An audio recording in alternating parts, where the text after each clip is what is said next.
Howdy howdy, my name is John, and this video is a review of the last two books in the Dragonlance Preludes series. The fifth book is Flint the King, the sixth and final book is Tanis, the Shadow Years. I really enjoyed Flint the King.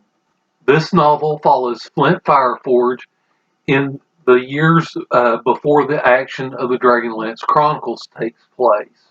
It actually refers to an event that gets mentioned in the Chronicles when Flint becomes king of the Gully Dwarves.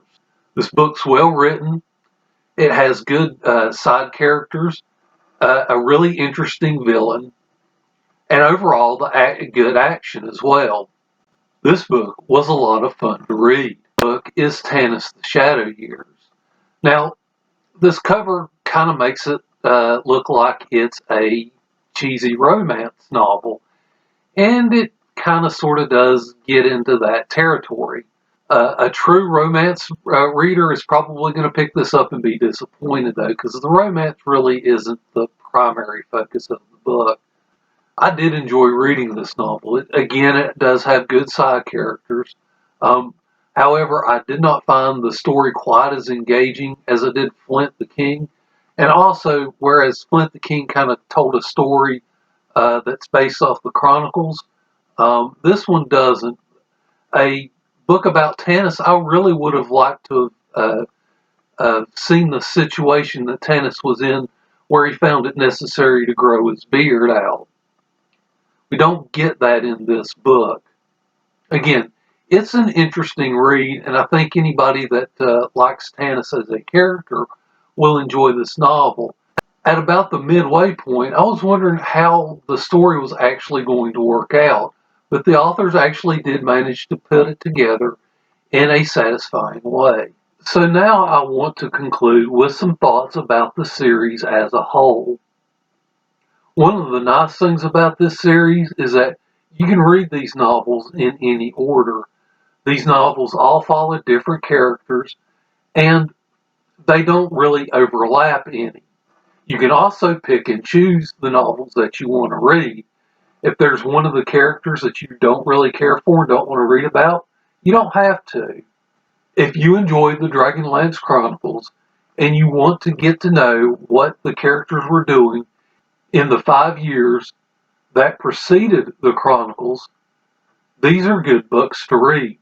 They're all fun to read. They're not really great literature by any stretch of the imagination. I mean, these are pretty much popcorn books. If you're looking for something that's light and easy to read, these 6 books fit that bill. Now, I will say only 3 of these books kind of had storylines that kind of hinted at events in the Chronicles. Those 3 would be Kendermore, which is about Tasselhoff, Flint the King, and Riverwind the Plainsman. Kendermore and Flint the King are actually my 2 favorite of the series.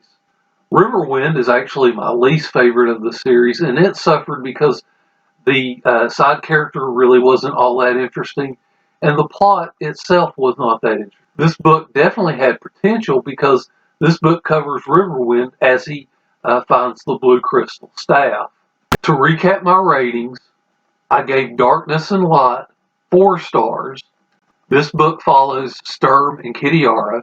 Had a good adventure. My biggest gripe is that it didn't really cover events that I would have liked to have seen, but overall this was a good read.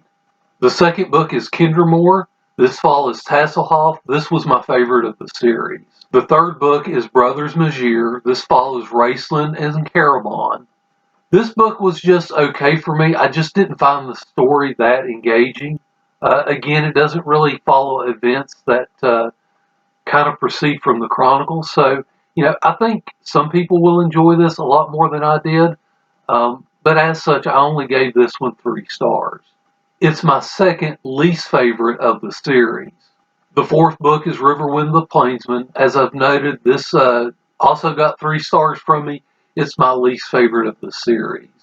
Unfortunately, Riverwind is one of those characters that's probably going to be most people's least favorite from the Chronicles because the Chronicles don't really focus on him all that much, and he's really kind of a bland character. That kind of shows through in this novel as well. The fifth book is Flint the King, 5 stars. It's my second favorite of the series. Finally, Tanis the Shadow Years. This is a 4-star book. Between this book and Darkness and Light, both of which I gave 4 stars to, I think I prefer Darkness and Light. I think that was a little bit better written tale, a little bit more interesting than this one.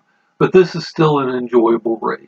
I had a lot of fun reading all 6 books, and if you're a Dragonlance fan, these 6 books are something you want to pick up and give a try. Thank you for watching this video, and I hope you enjoy the rest of your day.